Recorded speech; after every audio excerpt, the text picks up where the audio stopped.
Most people quit early on in their financial freedom journey because they lack vision, they lack long term thinking, and they lack the ability to see through the current suffering that is required to get to an easier form of income. So, guys, like let's face it, right? Like getting started early on is one of the most difficult things because you don't have any skills, you don't have any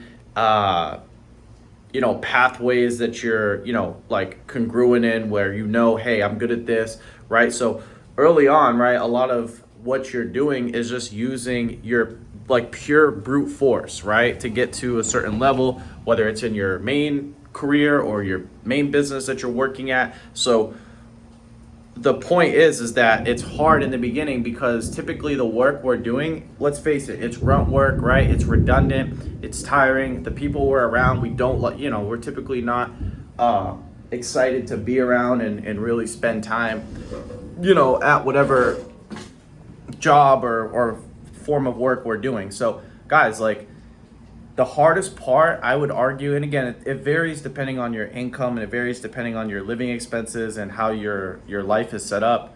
But I would say that the first 5 years, right? First, like 1 to 5 years, anywhere in between that time span is hardest, right? Because again, you have to show up to places that are not conducive to your purpose, right? Like it's boring, maybe the work's boring, or again, like you just don't like your coworkers.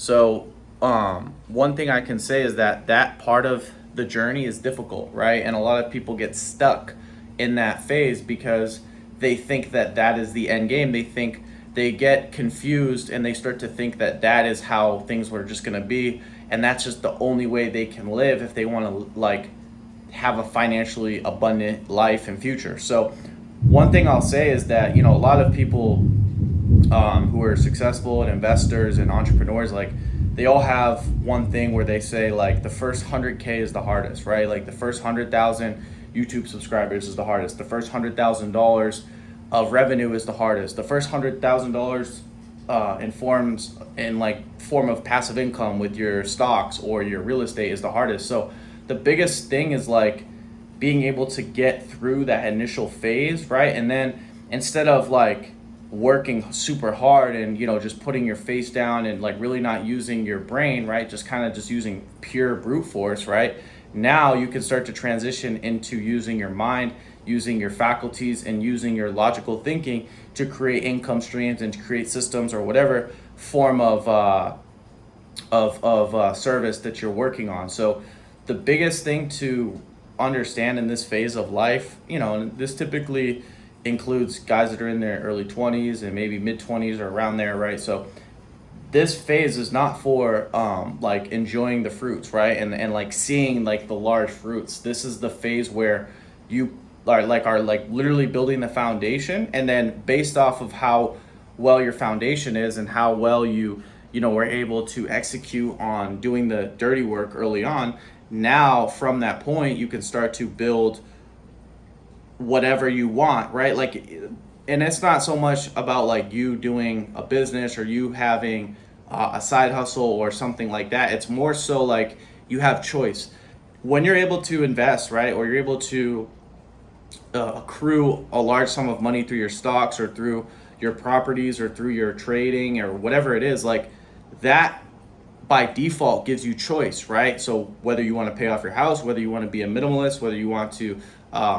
spend more time learning, like spend time taking courses, taking classes, like increasing your knowledge, increasing your expertise, like all of that is what the money that you work hard for to invest gives you, right? Because you can't, unfortunately speaking, like if you're living paycheck to paycheck, right, or like just above, like you're barely making ends meet, you have just a little bit to save at the end of each month, right? Like that's most people. There's nothing, you can't really do too much, right? You can't pay off your house. If you're renting, that kind of sucks too because it's so hard to save. You can't really afford any form of like mentorship or education. You can't invest. So think about it this way, right? Like the biggest things that rich people use is they are able to use their mind to create wealth, right? So if you're not able to use your mind, right, because you don't have the money to spend on resources and things that can help you, then or also like invest so that you can get your time back at some point in the future. There's no way for you to wiggle around your current situation, right, without those two things. So now obviously luckily we have the internet, so of course I preach all the time the opportunities that are available to you, the things you can learn, the things you can do, so that you can position yourself to be in a better situation than most of the people around you. But again, it's still hard, like if you don't if you're not making the money to be able to do that. So my biggest thing is hang in there, right? Like one thing that will and I've talked about this before, but I'll say it again. Some of the biggest things that will, like, when you're on this path, that will frustrate you is like stress, loneliness, fatigue, and not even feeling like you're missing out. Like, I don't even get the sense that I'm missing out on life, but for the most part, like, you're not really gonna be enjoying life. Like, you're not gonna be savoring life. Like me, for example, like I'm not really big on going out. I don't really have a huge social circle. I mean, I have a couple buddies, right? But like, I'm not big on that aspect of reality where like I want to go out, I want to go out to eat, I want to go, to the mall or do shit like that. Like, the things that I like are more like laid back, right? Like I like to be outside. I like to go on hikes, right? Like I like to spend time doing outdoor things. So that is savoring life for me, right? And it's still hard to do that, right? Now obviously I can, but the point is that some of those things, like savoring life, enjoying things that you enjoy, right, sometimes those things have to get put to the side, right? And it's not that you won't be able to experience them forever, but you have to time block, whether it's months or years time, where it's like, hey, for this span of time, this is what I'm doing when I get off work, right? I'm studying, I'm learning, or I'm working extra hours, right, to be able to invest for my future, right?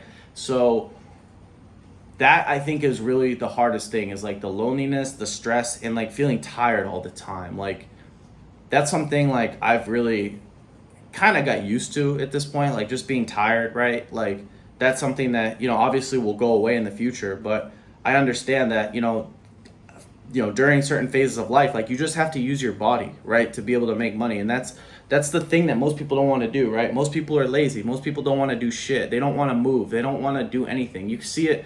70% of people are fucking overweight or obese, right? So that gives you the sense that if they don't want to work out, they probably most likely don't want to work extra either. So hang in there and still have the vision that you're going to get paid to use your mind. You're going to get paid to learn. You're going to get paid to serve other people, right, to the best degree possible, right? And one thing that I will say is that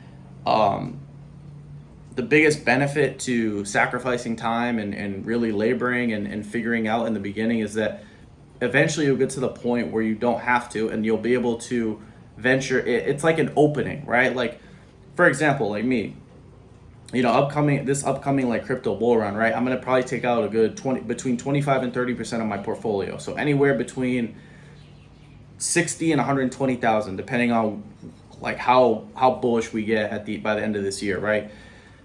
So let's say, for example, right, I take that between 60 and 120,000, right? Now, guess what?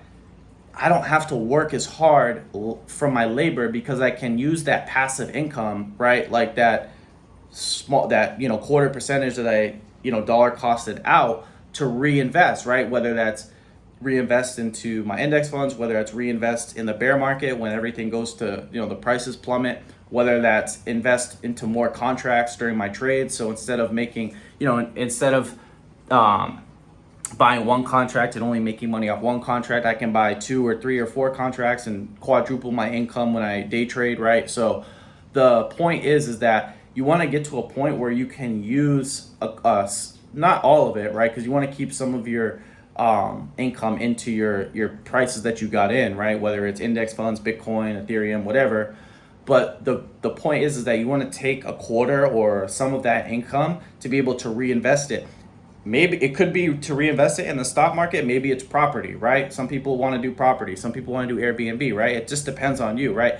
Personally, me, I don't know if I'm ready for that. I don't know if I want to get into that, but I do like to trade. I like swing trading. I like day trading. So that can benefit me to where I can buy more contracts now and make more money off my trades, right? So, or again, it could be hiring a mentor. It could be hiring someone hiring someone to help you with something that you don't know about, that you need like help and assistance with, right? Like, so basically what I'm trying to say is like the passive income that you create with working the extra hours is designed to help you mentally so that you can start to make money more easily and not have to labor super hard, right? But most people think that like they're just gonna have to keep laboring. I'm telling you, right? The end isn't at just physical labor, right? We can use our minds to create what we want, whether it's a business, whether it's or just a way of life where we live on very minimal.